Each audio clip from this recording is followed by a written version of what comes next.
Hello friends, welcome to Sridhar properties. This is G Sridhar Reddy, your real estate consultant. ఇప్పుడు మన దేశంలోనే అత్యంత ఖరీదైన ప్రాంతాల్లో ఒకటైన నియోపోలిస్ గురించి మాట్లాడుకుంటే, ఈ ప్రాంతాల్లో ఎకరం 100 కోట్లు, ఇంకా దూరంలో కూడా గజం ధర 1,00,000 వరకు పలకడం, ఇవన్నీ చూస్తుంటే కొంతమంది చెప్పేది ఇదంతా రియల్ బలం కాదు, రియల్ బూటకం అనో, లేదా కొంతమంది కావాలని సృష్టిస్తున్న హైప్ అనో రకరకాల ఊహాగానాలు మనం వింటున్నాం. నాకు ఇక్కడ భూమి లేదు కాబట్టి ఇదే నిజం అవ్వాలని నా కోరిక కూడా. ఎందుకంటే మనకు అందని ద్రాక్ష పుల్లగా ఉంది అనుకుంటే ఆ తృప్తితో అయినా హ్యాపీగా బతికేయచ్చుగా. సరే, ముందు విషయానికి వద్దాం.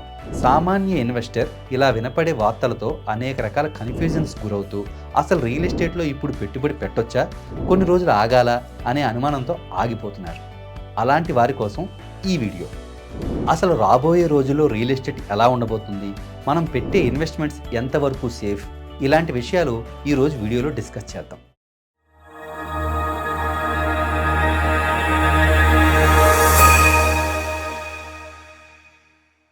భారతదేశంలో ప్రస్తుత జనాభా 142.86 కోట్లు.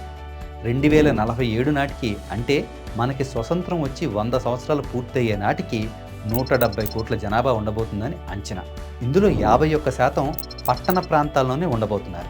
తెలంగాణలో అయితే వచ్చే 5 ఏళ్లలోనే 55% జనాభా అర్బన్ ఏరియాస్లోనే ఉంటారని కొన్ని నివేదికలు చెబుతున్నాయి.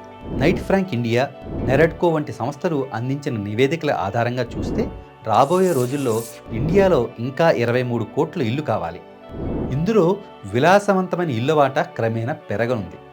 అలానే వీటి విలువ $5.8 ట్రిలియన్ ఉండొచ్చని, ఇందులో రెసిడెన్షియల్ రియల్ ఎస్టేట్ విలువ $3.5 ట్రిలియన్ ఉండొచ్చని అంచనా. దీనికి కారణం పెరుగుతున్న జనాభా, దానిలో పనిచేసే యువశక్తి అధికంగా ఉండడం, వారికి ఉండే ఆదాయ వ్యయాలు, పెట్టుబడుల సామర్థ్యం రియల్ ఎస్టేట్ అభివృద్ధికి దోహదం కానున్నాయి. భారతీయ రియల్ ఎస్టేట్ రంగంపై 250కి పైగా అనుబంధ పరిశ్రమలు ఆధారపడి నడుస్తున్నాయి. దీనిపై దాదాపు 18% ఆధారపడి జీవిస్తున్నారు. వ్యవసాయ రంగం తర్వాత అత్యధిక ఉపాధిని కల్పిస్తున్న రంగం ఇదే. గత 5 ఏళ్లలో క్రయ విక్రయాలు పరిశీలిస్తే కోటి అంతకంటే ఎక్కువ విలువ గల ఇళ్ల వాటా బాగా పెరిగింది. 2018 నాటికి 50 లక్షల లోపు ఇళ్ల విక్రయాల వాటా 54% ఉంటే 2022 నాటికి అది 37% తగ్గిపోయింది. అలానే 50 లక్షల నుండి కోటి మధ్య విలువైన ఇళ్ల వాటా 30 నుండి 36%కి, కోటి కంటే ఎక్కువ ఖరీదు చేసేవి 16 నుండి 27%కి పెరిగాయి. అంటే ఆ స్థాయిలో ధరలు ఈ రంగంలో పెరుగుతూ వస్తున్నాయి. ప్రస్తుతం 43%గా ఉన్న అల్పాదాయ కుటుంబాలు 2047 నాటికి 9%కి తగ్గిపోవచ్చని అంచనా. కాబట్టి ఎగువ మధ్య తరగతి వర్గాల గృహావసరాలు గణనీయంగా పెరగనున్నాయి. అలానే అధిక ఆదాయం శ్రీమంతుల కుటుంబాలు కూడా 3% నుండి 9%కి పెరగనున్నారు. ఇది విలాసవంతమైన ఇళ్ల డిమాండ్ని పెంచనుంది. ఇకపోతే కమర్షియల్ స్పేసెస్ కూడా డిమాండ్ బాగా పెరగనుంది. ప్రధాన నగరాల్లోనే కాదు, మంచి కనెక్టివిటీ ఉన్న ద్వితీయ, తృతీయ శ్రేణి నగరాల్లో కూడా ఈ డిమాండ్ రానుంది. ఎందుకంటే వ్యాపార సంస్థలు వారి వ్యాపార విస్తరణకు, కాస్ట్ కంట్రోల్కి ఈ ప్రాంతాలు అనుకూలంగా ఉండడం ఓ ప్రత్యేక కారణం. అలానే కమర్షియల్ మాల్స్ అండ్ మల్టీప్లెక్స్ వంటివి 2010లో గ్రేడ్ ఏ మాల్స్ 39% ఉండగా అవి 2018 నాటికి 45%కి, గ్రేడ్ బి 27 నుండి 29%కి పెరగ్గా, గ్రేడ్ సి మాల్స్ మాత్రం 34 నుండి 26%కి తగ్గాయి. అంటే రాబోయే రోజుల్లో ఈ లగ్జరీ కమర్షియల్ స్పేసెస్ కూడా గణనీయంగా పెరగనున్నాయి అన్నమాట.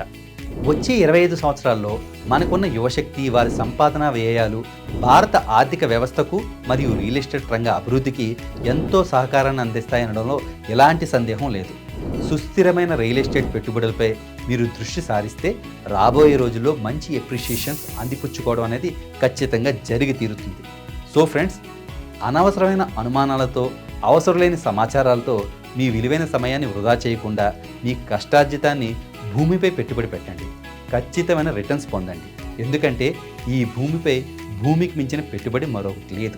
ఈ వీడియోపై మీ అభిప్రాయాన్ని క్రింద కామెంట్ రూపంలో తెలియజేయండి. అలాగే please do like, share and subscribe Sridhar properties.